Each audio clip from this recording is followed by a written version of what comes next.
Dude, we back with another video, man. It's your boy Montez, and we out here with the Dodge Challenger 2021 Challenger Scat Pack Wide Body, and I got a fucked up situation. The window is not working. Is your shit doing this too? As I close the door, the auto glass is not working. Here's an example. It's not working. You done tried to do all the little reset shit already, check the relays, but I'm gonna go through it just so you guys can have some insight of why I believe it's the door latch. Let's get it. Okay, and this is gonna show you what it's supposed to do. As you open the door, the auto glass is supposed to pop and it's supposed to go up and down. So I'm gonna show you a quick couple steps in the car to reset it. You're gonna go ahead and put the car in run mode. It's just in the run position, but it's not on. You're gonna press and hold it up. This is basically gonna force the module to reset, right? You're gonna hold it up, hold it down, 2 seconds, hold it up, hold it down, and hold it up. And that's just one method, and then you can see it would reset it if it was working right. But mine's obviously broken. I'm using the passenger side just to show you as an example. Okay, here's another example of what you could do. You can press and hold the up position, right? And then while you're doing that, you're going to open the door. That's also gonna force reset it.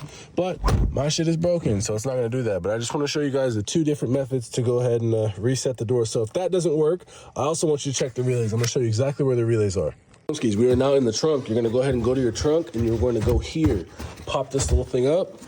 And I got all this fucking aftermarket radio shit, but you're not gonna have that. But I'm gonna show you exactly where you're gonna check. It's gonna be in that fuse box right here. Okay, so you're gonna go ahead and pop this little fuse cover back, right? And you see these two relays right here. I'm gonna zoom in. You see these two relays right here? I believe this is the driver's side. This is passenger side. Swap these two relays and see if that does anything. If that doesn't do anything, you know you're fucked like I am. That's why I'm going towards the switch. But I just want to show you guys a couple different troubleshooting methods before you start throwing parts at shit. But yeah, swap those two, test them for continuity, and see if they do anything. Obviously, mine are still good. That's why I'm kind of isolating the selector switch. All right, let's continue with this troubleshooting. So after you've done all these things and it still doesn't do shit as you do it, as you can see, I have the window loaded a little bit down because it'll just sit over the flap and I don't want my window to bend. But you could see, I have no response from that. So I kind of read a couple forums and I've kind of diagnosed it a little bit. I obviously know that my door module is working because when I turn the car in the run position, right? The car's in the run position. I still have power to my windows when I hit the switch, right? It still works, no problem. Also, I have power when I hit the lock and unlock. Well, obviously you can't do it because the door's open, but I still have power in those aspects. So I know that, well, in theory, my door control module is still working. So that's why I'm not jumping straight towards the door control module. What it actually is the lock actuator switch. This switch is what tells the window to go up and down.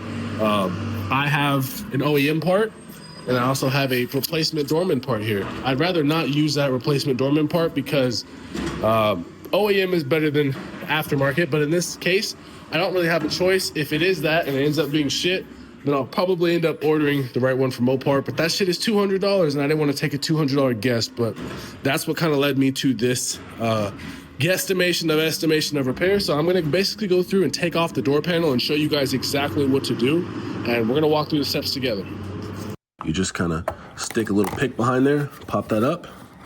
You can see there's one 7mm bolt right there. Our bolt out, so next time we're gonna go right here, straight to the bottom. As you can see, there's a little clip right there. I just kind of go behind it, pop it off just like that. As you can see, there is another little screw right here. As you can see, there's a little Phillips screw right there. I'm gonna go ahead and pop that thing off. As you can see, also on the bottom of the door, there is 1, 2, and 3 Phillips screws here. I'm gonna go ahead and take those off. Okay, boomskis. Now we're gonna go ahead and get to the I would say, tricky part. I'm gonna go ahead and unscrew this guy. See, as he just comes out as a whole piece. Also have these little push-in tabs here. All right, you just get these tabs and go ahead and push it in. And it should just come right out, actually. So that's one. I believe that's all there is on this side. It's just that one. Okay, so once you have all those parts off, you're going to start prying from the bottom, and I'll show you that exactly. So I'm gonna go ahead and lower this window down. Put one hand here.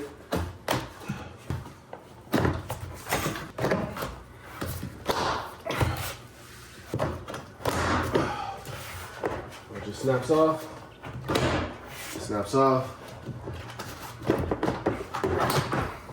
Like that. Yeah, you kind of do have to pull it, so just be mindful. If you break any clips, you can repair them. Just try not to. Okay, so once we're here, I'm gonna go ahead and disconnect cables. So this is the only kind of tricky one. You kind of just want to pop it through the door, and then I'm just kind of taking that off so I can slide him through. And I'll just keep him on. Don't disconnect it. If you have a hard time, you don't want to break anything, so I'd rather not.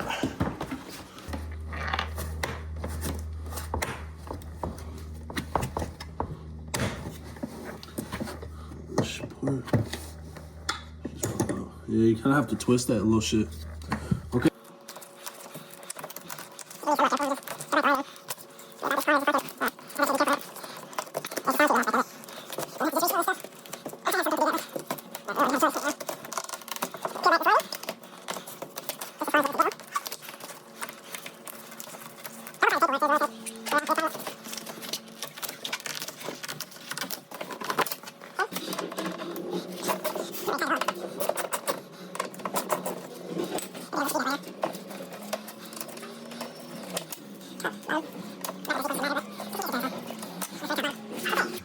So y'all can see this kind of whole piece comes out. Yep, push the connector, wedge it off, and pull him out. Pop it in, pop it out. All right.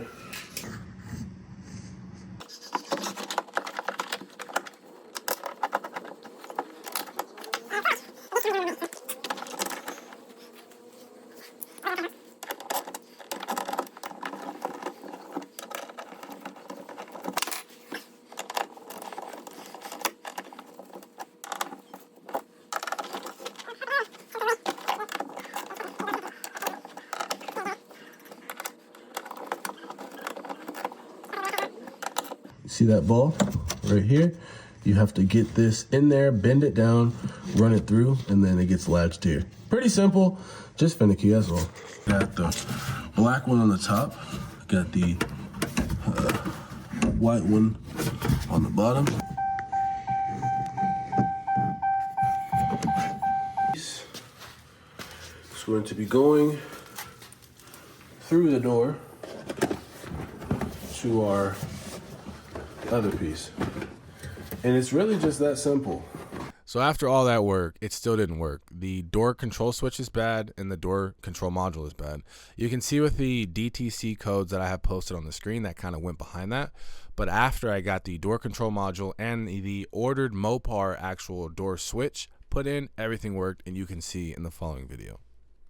When you've seen the DTC that I put up, you could see that the module actually said Paul stuck. And I did an active test on the passenger side as I went through with my scan tool, and I controlled that module, and I can see it was going up, it was going active, and then it was going close, up, active, and close. So the biggest thing I would say as a factor is make sure you're going through your troubleshooting steps.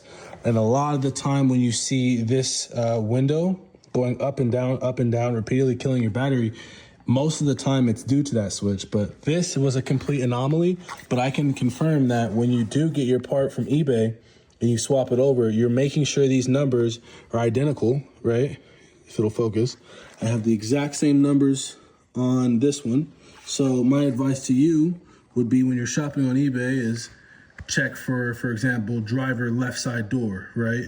And match up your numbers identically. So when you do plug and play, as far as I know, as of right now, there was no program needed. And you can see my auto glass function is doing what it's supposed to.